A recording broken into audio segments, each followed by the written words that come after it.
Welcome to The Business Strategist, the show for CEOs and founders ready to scale fast, lead smarter, and build a business that doesn't rely on them. I'm Adam Strong, award-winning strategist, former elite athlete, international speaker, and 3 times best-selling author. After 3 decades in business, I know exactly what it takes to grow, scale, and exit with impact. Each week, I dive into real conversations with industry experts, bold entrepreneurs, and clients navigating the uphill struggles of business, giving you the tools, the strategies to create more profit, more freedom, and more impact. Let's get into it. Are you planning to sell your business in the next 3 to 5 years? Then you already know it's not just about finding a buyer, it's about actually protecting what you've actually built. That's where our sponsor, Adam Benedict, comes in. They're one of the leading premier M&A legal firms trusted by founders to simplify complex exits, protect value, and deliver results. Now, if you want a smart, smoother, and strategic exit, visit adambenedict.co.uk.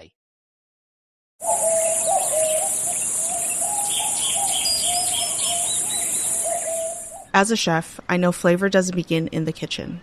It begins on the land. And Westhome's nature-led Australian Wagyu is a story written in the landscape of Northern Australia. Cooking is storytelling, and Westhome Wagyu carries a story of Northern Australia itself. Raw, powerful, and deeply authentic. It's a testament to the passion and care raised in the rhythm of Northern Australia. I'm Chef Maylin from 88 Club in Los Angeles, and I invite you to visit westhome.com/Maylin to learn more. And taste a story only Westhome nature-led Australian Wagyu can tell. That's westhome.com/MEILIN. Google, Maersk, Diageo, huge brands in the industry. But what if you could learn some scale-up strategies and learn about transformational change from one of the most executive advisors in the game? We have the amazing Louisa Loran here. Louisa is a strategic business transformation specialist, and she's worked with some of the biggest brands.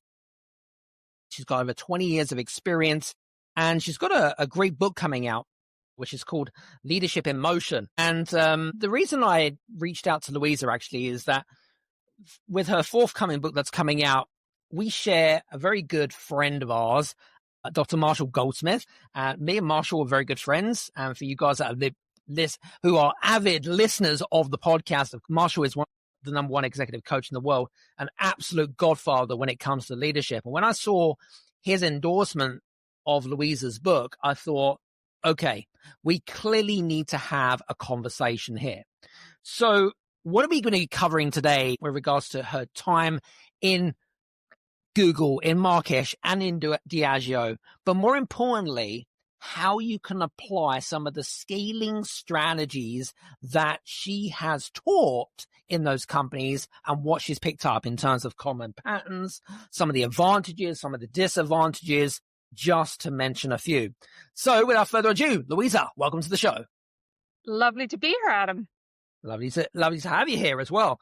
You know, very interesting background that you have, and you know, we were speaking about it offline, because give us some context, because I know that a lot of the guests that often come on to the show are generally very entrepreneurial, they're experts in the right frame of mind, but more importantly, you've been more of an intrapreneur more than an entrepreneur. Tell us a little bit more about your background and now turn into the kind of the entrepreneur. I'd love to hear what your thoughts are. Yeah, no, of course. I will say it's one of those stories when you explain to people what you've done, they're like, well, how did you go from some of the world's highest end lifestyle products with Moet Hennessy in the world of alcoholics with Diageo into Maersk, the world's largest shipping giant, and then into Google? But for me, it's the same behaviors that actually intrigued me to stand on my own 2 feet now, because I think across all of this, it's about genuinely just being curious about what's the next thing that people are interested about, whether it's a technology change or a brand demand or whatever it may be. And then once you've seen that potential, not just letting it be a pie in the sky or a dream, but structurally going after it, understanding what it takes. Does it require repositioning? Does it require restructuring? Does it require acquisition of new products and capabilities?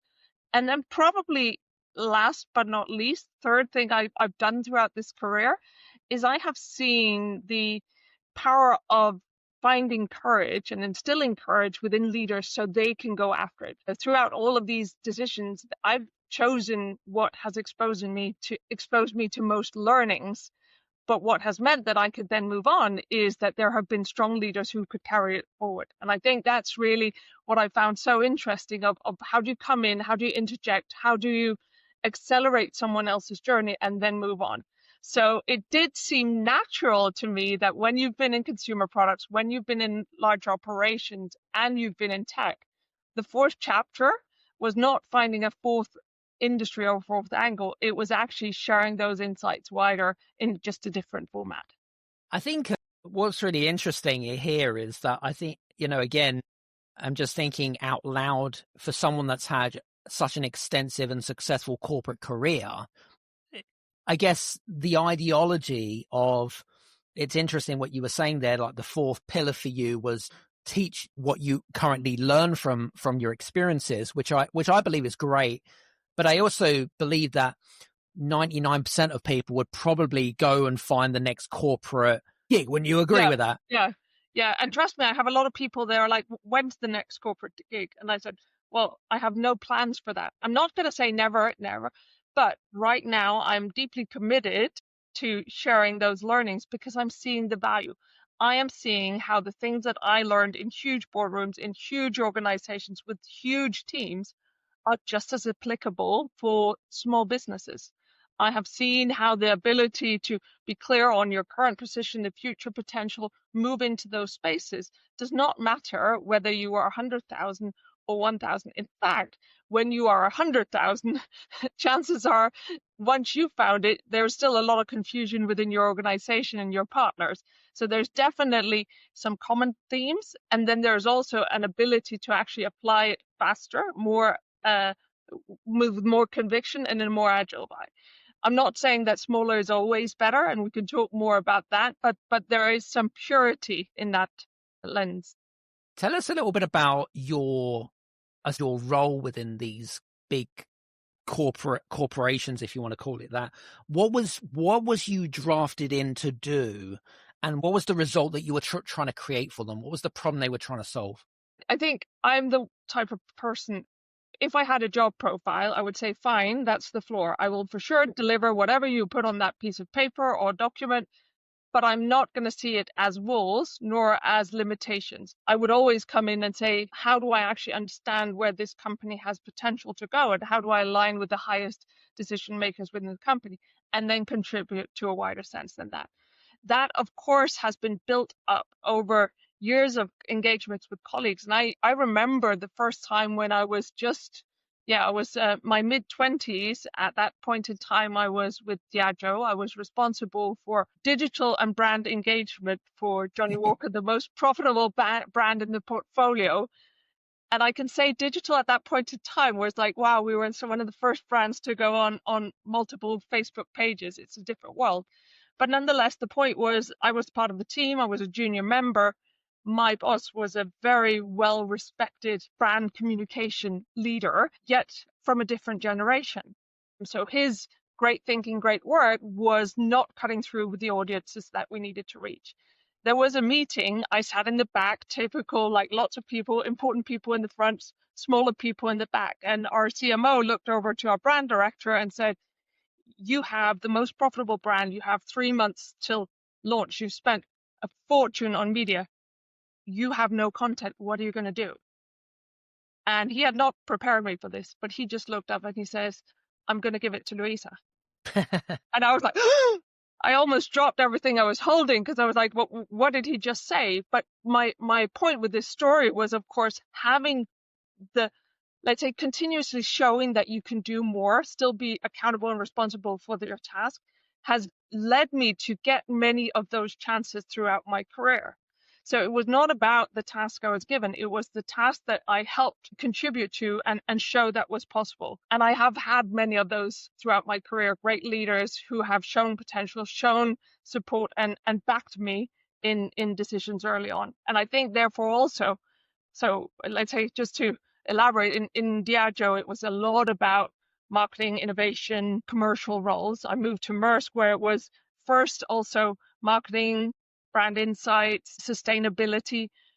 And then because those were so complementary skills in that company, when there was a need for a strategy change and a opportunity to look at where value existed in the market, my skills became very handy.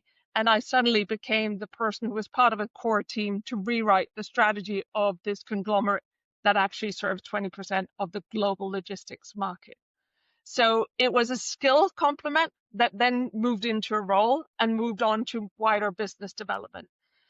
So from a, let's say, adjacent capability in a business, the skills and the attitude positioned me very much at the heart of this transformation for 100,000 people. So once again, it was not a set rule. After having defined a change at that level and everything that comes along with that, acquisitions, repositioning, a lot of changes of capabilities and therefore also people, a lot of culture change.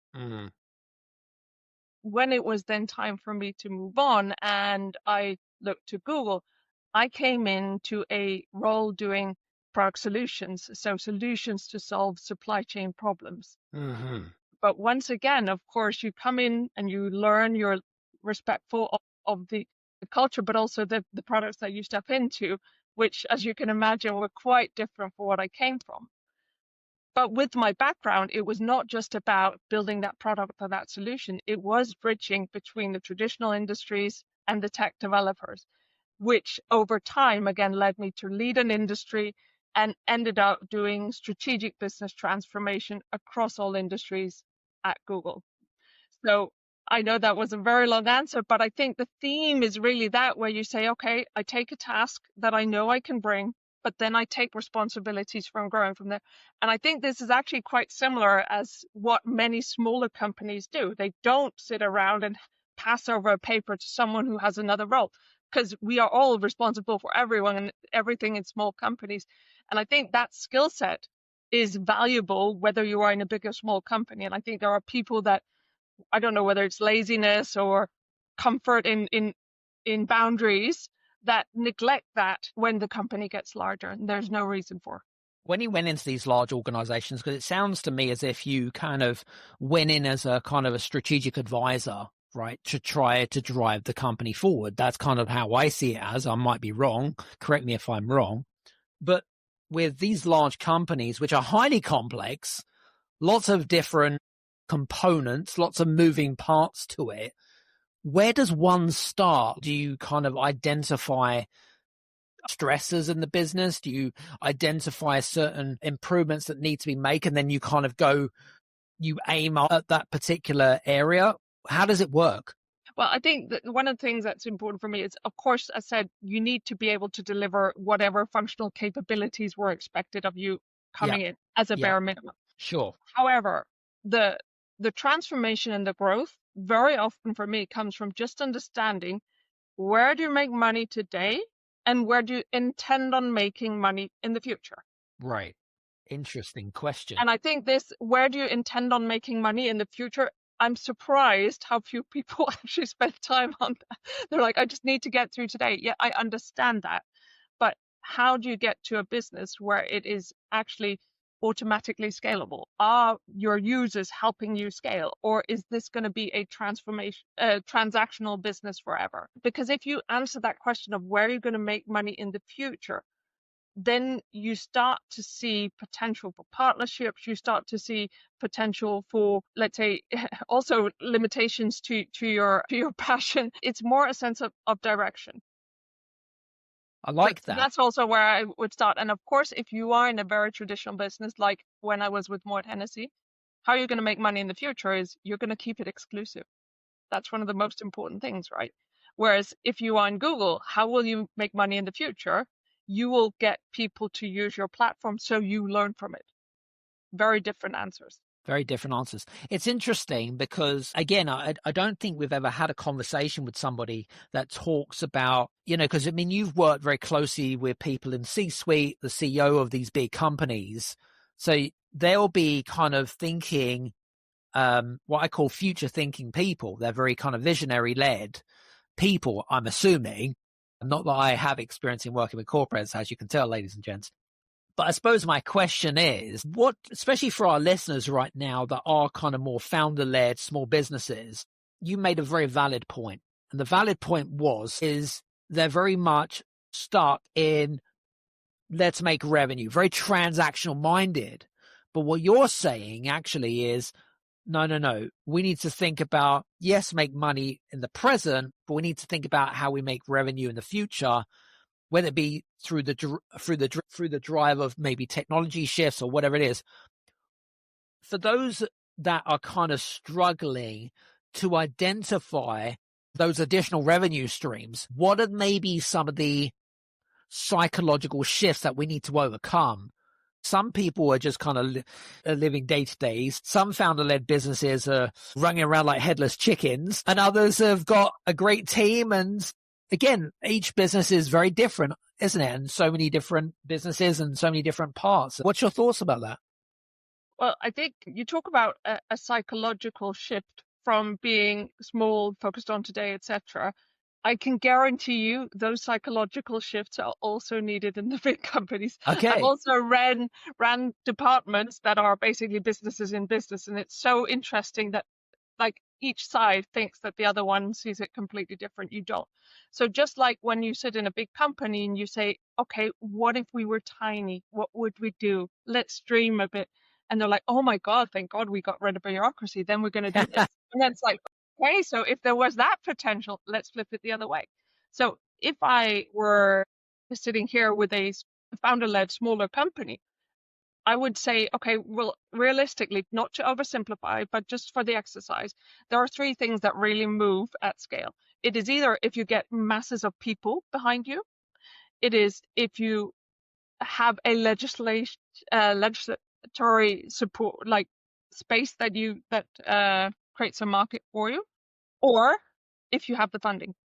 Those are, let's say, the universal scaling elements and parts of it. So therefore, I would say, okay, so if you had infinite money, what would you do? Or if you had access to every user's data, the people angle, what would you do? If you were able to put out tariffs, walls, whatever, what would you do? So just to get people thinking as if they were stronger than they are, and then once they've identified that potential, then pair it back and say, really, what would it take? What would make it possible?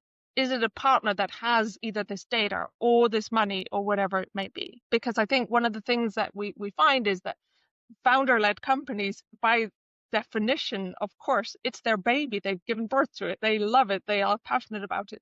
And that magic has huge runway, but it also often neglects seeing the world as it truly is. So getting quite non-emotional about some of these things and being willing to role play often helps people do that psychological shift of not saying, I'm just stuck here, but I could be in a different position. I was listening to an audiobook the other day, and it was very much focused on not just psychological shift, but it was also focused very much on getting out of the comfort zone. We, human beings, obviously drive change, but we can only drive change if we're prepared to allow and be open to that change. Absolutely.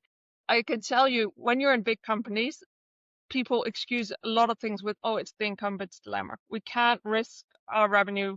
This would be too disruptive. People would not want to do it. You don't have that in smaller companies. But what I would also say is the behavior is exactly the same. Yes. And I will say this year, where I've been doing all kinds of fun and indulgent things, I also took a MIT neuroscience course, and it confirmed what I've seen in so many conversations before. There's no magic to what I'm saying. Everyone knows it, but we still seem to need to be reminded. The principles of our brains of how you simply just repeat your past behavior. And to get new synaptic connections or to get neurogenesis, new thinking, new ideas, it is required to change your context or your setting. Yes. You can't just tell someone to change. And therefore, if you are focused only on your business, you don't step out, you don't take the time to see things from different vantage points, you won't change. No one can tell you to change. It's simply not going to happen. So this piece of, like me, what I've done is I've moved myself to keep challenging my brain and my thinking. If you are in one track and you don't want to do that, then you need to just create environments either where people come in and confront you or change the setting. And start with just saying, what are the assumptions I need to let go of? What else could be true? Yeah, and I think that's a really good point, actually. And I guess you've also been in meetings in the past where there is going to be some resistance. You know, there's probably people that have been in their jobs way too long and have very quickly jumped down people's throats and said, "Oh, but this is how we do things around here. It's always done this way. Why Yeah. do we need to change it?" And it's kind of Yeah. like, well, why not? But I think it's also back to where we were before in terms of where do you want to make money and where do you want to make money in the future? Yeah. Because I think there's also a misunderstanding sometimes of just like chasing every opportunity. Yes. Be really clear. Actually, are you happy where you are? Or do you need to change? Is it a burning platform? What goal do you want to look? I think there are a lot of businesses today that have a perception that they need to just continuously grow, when actually maybe the question is, you are profitable at the level where you are now. The next level may not just automatically give you more profit. So what type of goals are you looking for? And often these goals, they may come from investors, they may come from others, but not always are they as simple as numerical. They may just be a personal, let's say, reputation, narrative, or something that one has told themselves. So I would say the largest learning from all of this is for sure that if you don't realize that any transformation starts with you changing yourself, then you are wasting your efforts. Yep, I agree. 100%. Very good. Like that. Talk to us a little bit about, I mean, you've worked with Diageo, with Marrakesh, with Google over a 20-year career. You know, it's very extensive. What have you found in leadership mistakes that you've identified in working with all these wonderful individuals? And did you see any kind of commonality between all of the three companies? You could say, "Oh, I saw this in this company." It didn't matter which the industry was in, but you saw it. But more specifically, how does that set the scene for trapping some of the founder-led businesses that are listening in today? Yeah, I think the point is that there are common themes. However, the strengths differ significantly depending on which type of person and which type of business you are in. So I have moved from one business to the other, or worked with one customer or the other, and all of a sudden I'm like, well, you're talking about the same thing, but you're seeing it with very different eyes. And this is actually what led to let's say, the framework which I put into the book. And it basically has 4 different sections. The first one talks about visioning ambitiously. So how do you see that potential? A little bit about what we talked about before. How do you create the ability to imagine a future that doesn't exist today? And how do you enable your team to contribute to that? Being very clear, you can't define a future goal too rigidly because you don't know what's going to happen, but living in that space. So that's really about visioning. And as you can imagine, of course, I experienced that abundantly in Google. They are Yes. brilliant at it. They are great at seeing what it could be. But even a traditional company like Maersk, they saw the need for change. So they, I would say, are quite good at it as well, which one would not necessarily automatically Interesting. expect. America leads the world in medicine development. It matters. We get new medicines first, nearly 3 years faster. 5 million Americans go to work because we make medicines here at home. And not relying on other countries keeps us safe. But China is racing to overtake us. Will we let them, or will we choose to stay ahead? When America leads, America cures. Let's tell Washington to keep us in the lead. Learn how at americacures.com. Paid for by pharma. If you then go into the second phase, which is really about expanding. So this is where you've created that beautiful goal first in the visioning, and then you need to expand in order to make that achievable. So this is where you need to really mobilize all the collective intelligence. You need to understand who you can partner with, understand how you can stand on shoulders of others. This, I think, is really difficult for founder-led companies because, again, it's their baby. Why would I give it away? Why would I trust? And who should I contribute to here? I think this is also one of the ones that, in general, is hardest for most people because it requires them to accept that other people would contribute to a certain part of their proposition better than they would themselves. So definitely an area I see as a common space. If you say what's the key to it, it is being open, but it of course materializes in many different ways. Very the good. third area is steering decisively. So this, for many businesses, if you have been grown up like 30 years in traditional business, you're like, well, of course, this is what everyone has to do. You have to prioritize, you have to communicate, you have to staff for the future. You have to know how you capture the pulse of change within the organization. I can guarantee you some of the newer companies, they have not read this memo. This is where if you live in a world of abundance and continuous growth, those decisions to make sure that you have a profitable, well-oiled machine, that's not part of your DNA. And that I would say I definitely also see in people who are serial entrepreneurs. This space of decisively steering is probably something that needs practice. The last space, embodying, it is the one I firmly believe is the biggest differentiator. It is the one that you don't just move from saying, I was here and now I'm going to go there and you should follow me. This is where you as a leader step into this new space. This is where you leave behind your previous assumptions. This is where you transform into being something and someone that others want to follow. This is where some founders have shown that they can do it, but it is not, I would say, a given. But if you look at companies that have transformed over time and generated partnerships and revenue continuously, it is because they have moved behind from their past, for instance, from startup to scale up to larger size. They acknowledge that this is the phase they are in and they operate accordingly. So if I would say, I said the one I've seen most consistently problems on is the second one. 1 and 3 depends on where you came from, whether that's a disadvantage or not. Embodying, I think, is not about a industry or size or anything like that. It comes down to the individual. Are you able to actually drive that change yourself? I love that. There's a really good framework there. So vision, expanding. What was the third one again? Sorry? Steering. Yep, steering. And then you've got Embodying. embodiment. Yeah. And this is actually, I can tell you why the book is called Leadership Anatomy in Motion. This is the first book I've written, and I can say you learn a lot of things in that process. Writing a title, yeah, I don't think it's my strongest suit, but I'm very confident that there are some insightful learnings in that story. But the reason it is this is because fundamentally it is about having your eyes open. It is seeing further. Secondly, it is about breathing air into ideas. It is holding a space that others can step into. So if you don't use your lungs, you're never going to do that second piece. The third one on steering, it is very much like using your arms, whether it's on an airplane and saying you get off here, it is that conviction in the movement, etc. And the embodiment, it is your spine. And I think this is what people misunderstand, that they have to stand strong and be firm. But if you stand really strong, in fact, you're very easy to knock over. But if you are agile like your spine, you actually can move with change. So that is why it's called Leadership Anatomy in Motion. We'll talk about this title offline, I think.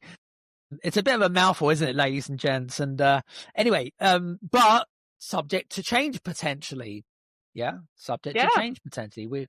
And by the way, let's hear your listeners. What do they think? Once they've read the book, what should the title be? I'm very, very interested. You know Maybe what? That's a second edition with new headline.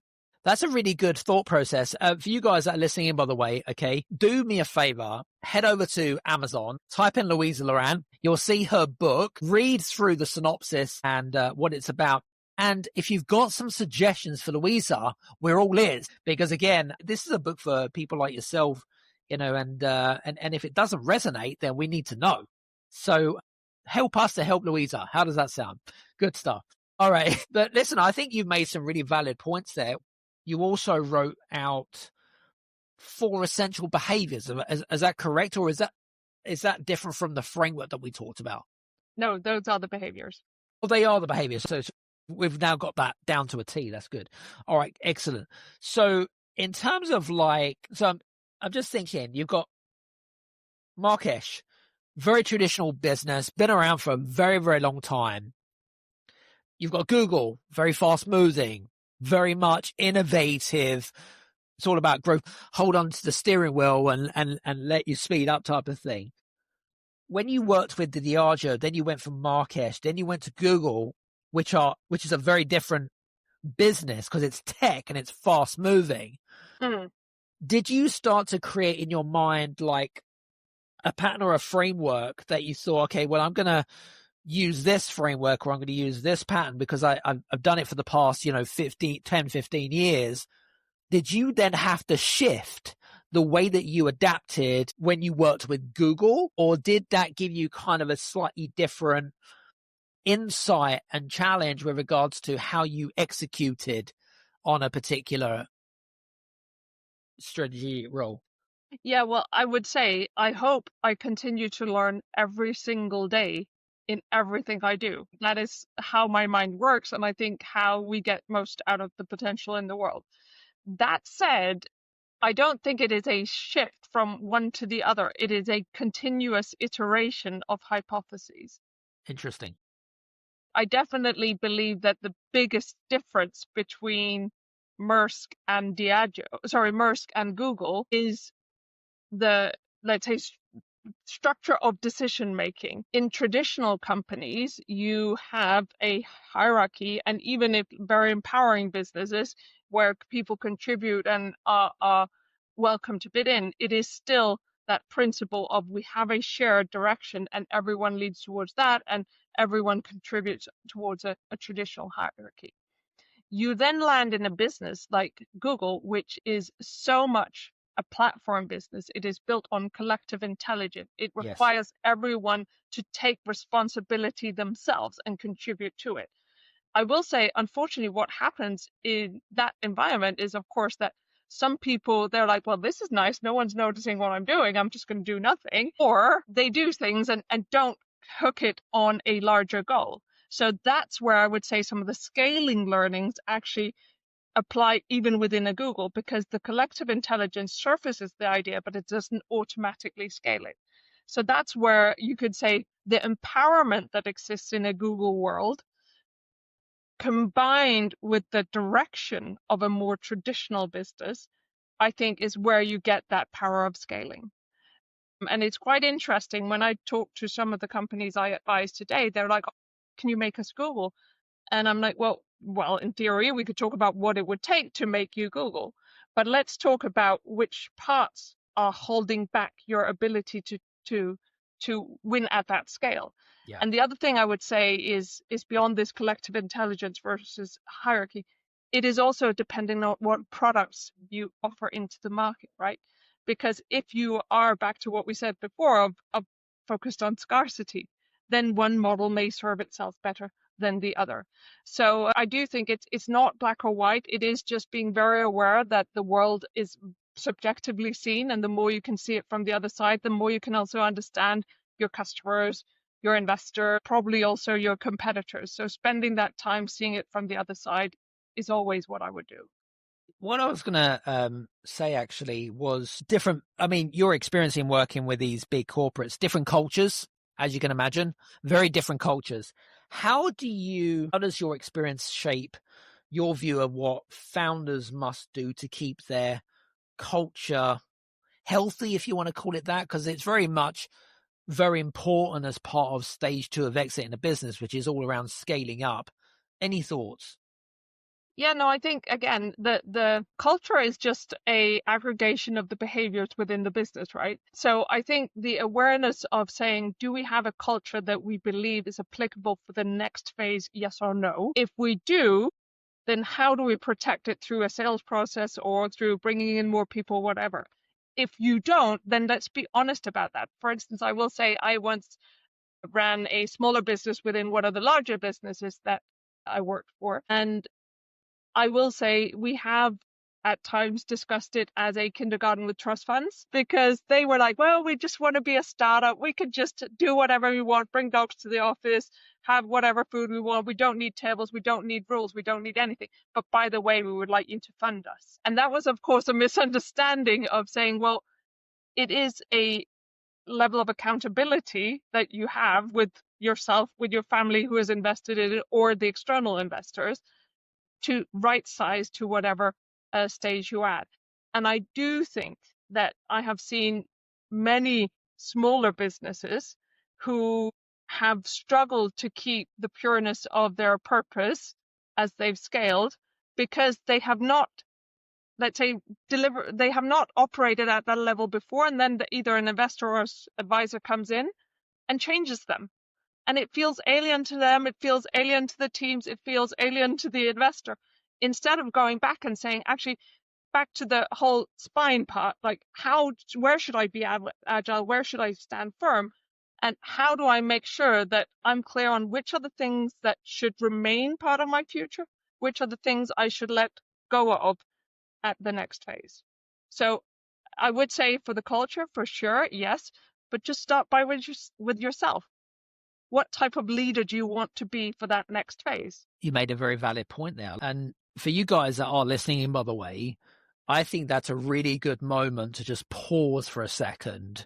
Okay. If you do have a notebook and pen handy, which you should have anyway, is to actually think about what Louisa has just asked you. All of our listeners are at different points in their business journey. And so if you are, especially in stage 2 of exiting your business, which is all around the scale up, is to then think about what Louisa's just asked you, is what is the type of leader that you want to be or become? And I think that's a really, really valid point. So just want to say thank you for that. I really appreciate it. One thing that kind of came to my mind, especially with a lot of our listeners, which are small business founder led, what are the 3 scaling up habits that you could instill on, say, a business that maybe have 20 employees or 50 employees, and experience and insights that you've created from the 3 companies that you've worked with? Is there anything that really kind of stands out for you? I would though say it's probably along the same lines as what we've already talked about. Sure. I think the first one for sure is the what do you want to be in the future type of thing. The scale of current business model will get you to where you currently are. So think in the future, long term. Second one for sure is who holds the data that will make you continuously learn faster than anyone else. Very few small companies have access to enough data to outcompete the big guys. That does not mean that your answer is not better than the big guys. It just means they have access to more data. So think about who has that data and how can you tap into it, which then links to the third one. What is your value exchange? Not how do you make a transactional agreement with them, but what's your value exchange? How can you make sure that you are part of their equation in the future? I think you made some really, really valid points there. You mentioned one of the frameworks that you've mentioned already. Is there anything that stands out in the book that might be applicable to maybe some of our listeners, that you feel like there was one particular section that you really enjoyed talking about, or a story or an experience that you really kind of enjoyed writing about? Was there anything from the book that really stood out for you? Well, of course there are many. And I think what I would rather share is that I did not have a plan for many, many years. Like I didn't plan for a long time to write this book.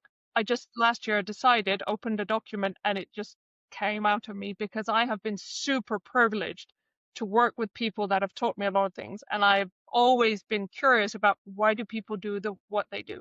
So the book is written in such a way as if you sit with an intimate friend who lets you in on some of these observations. So I do describe a meeting I walked into, and which was really strange. And I walked out and I reflected on why did they do what they did in that room, and what were driving their motivations. I do share stories about how I've debated with people about use of technology and what has held them back, and who they expect to come and solve it for them.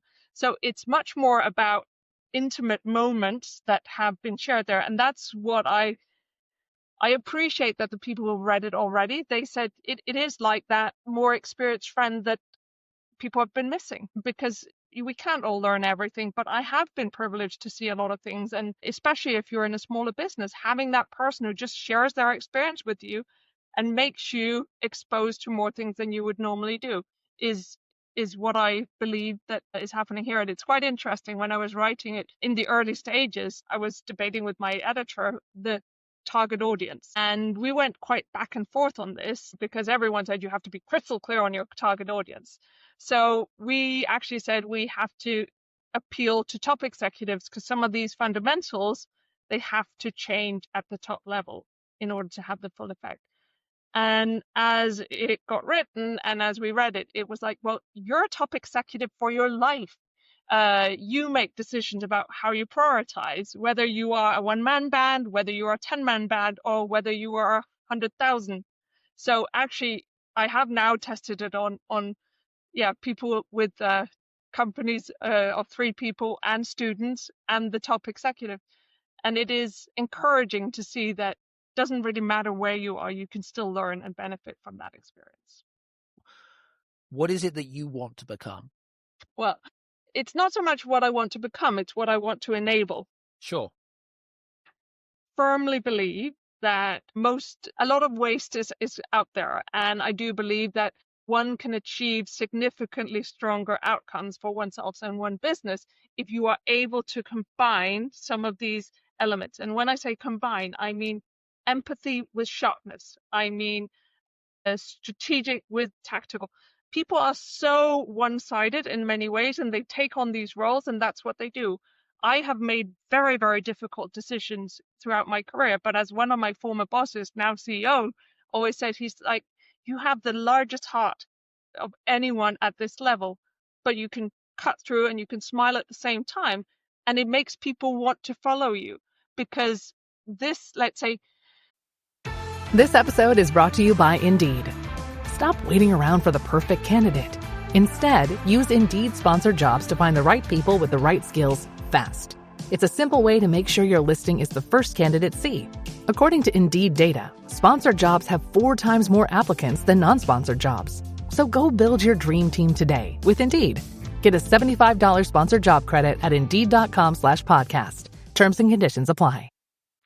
De-emotionalizing, if that is even a word, of the decision, but engagement of the people. I think that is truly what drives the change. And I do believe that the more people can see that this is a way to be sharp in business and without risking oneself, then I believe actually we will see not only more business success, but a lot happier people. It's interesting. If someone is listening to us right now, what is it that and they kind of had in the back of their mind that you could potentially help them? I think I can give them courage. Courage, interesting. Is that what the audience tends to lack, is courage and confidence? Is that what you're kind of saying? I definitely see a lot of people lacking courage. People typically, they have a lot of information. They don't know which shelf to put it in on within their brain, and therefore they often don't move on it. But I think this element of being clear on, okay, how can I see the potential? Who can help me achieve it? How do I non-emotionally prioritize, and how do I step into it? And showing that it's been done again and again and again. I have, in every single business I've operated in, we have achieved results above the industry in terms of share price, in terms of results. It is a repeatable model. And I'm not talking about me as an individual. It's about the impact that we create, right? And especially, I would say, in my last role in Google, where I was driving strategic business transformation across industries, I walked into businesses in industries I had never worked in before. But this, let's say, ability to say, remove all those worries you have in your heart. Let's get down to the core of what is the strategic problem we're trying to answer. And then from there, you decide whether you are ready and able to step into it. Very interesting. I would say it's actually, what I find interesting is that some of these observations, I have seen them for decades, but I probably only internalized them when I also felt them on my own body, right? It's not different from if you are being, let's say, preparing for sport or something like that, being active still, like I'm not doing anything, but I've cleared my mind. I will be ready to run or to fight or to whatever you do. Where most business leaders, they are not active still. They have chaos going on in their mind. They don't clear themselves. They don't put themselves in a position where they can make better decisions. And behaviors and frameworks like this help people do it. I love it. Some good stuff. Yeah, it's I feel like our conversation is very thought-provoking more than anything else. And I think what I love about the conversation is that we're not giving the full answers, because that's not our role. Our role is to create curiosity, intrigue, but more importantly, to kind of set a platform where you're kind of like touching on people's actions, thoughts, and behaviors and kind of questioning it. Does that make sense? Absolutely. And I think what I'm also very conscious of is we're fortunate to have a broad audience here. So we talk about the how. Of course, if we were talking to a specific business or a specific industry, we would talk about the what. But the how is the same across every industry, across big, small, all kinds of different environments. And that's really what I have seen the difference. But once you get into the business, of course, you say, this is my how that enables me to be sharp on my what. Interesting thought process. The conversation has been as thought-provoking as it has been for me. I've been writing down lots of notes. What I would highly endorse you do is to rewind this and go back, because I always find that you always pick up new stuff all the time anyway, but also it's always good to get deep insight, especially with regards to someone that's got great experience in working with some of the big global giants, because you could learn so much more. And I don't know about you, but I always used to feel like the big global giants used to have a lot more resources. That may be true, but businesses like you guys that are listening in are generally more resourceful. And there's a real big difference there. Would you agree, Louisa? Absolutely. Absolutely. A lot of people who have access to resources do not use them because they don't understand the responsibility of being resourceful themselves. There you go. Exactly. So it isn't just me that's saying it. We've got Louisa, another expert, that's saying it. So just put that into context. First of all, Louisa, thanks so much for spending a bit of time with us today. Really appreciate you. Thank you very much. It's been fun. Yeah, and I really look forward to the feedback and ideas on the title. Absolutely, 100%. And when do you expect the book to come out, by the way? 1st of October. Okay, that's very specific. Okay, so again, depending on when you're listening to this, will depend on how quickly we can get your feedback about the book title. So don't procrastinate. Sharp. Anyway, from me and Louisa, thanks so much for being here and listening in, by the way, guys. And if this is the very first time that you've been listening in from around the world, please do me a favor. Follow, subscribe this show, whether it be on Spotify, Apple, YouTube, whatever it might be. Give us a 1 or a 5-star review. I'd greatly appreciate that. And from me and Louisa, thanks so much, and speak to you soon. Take care. Cheers. Take care. Bye. Rinse knows that greatness takes time, but so does laundry. So Rinse will take your laundry and hand deliver it to your door expertly cleaned. And you can take the time pursuing your passions. Time once spent sorting and waiting, folding and queuing, now spent challenging and innovating and pushing your way to greatness. So pick up the Irish flute or those calligraphy pens or that daunting beef Wellington recipe card and leave the laundry to us. Rinse. It's time to be great.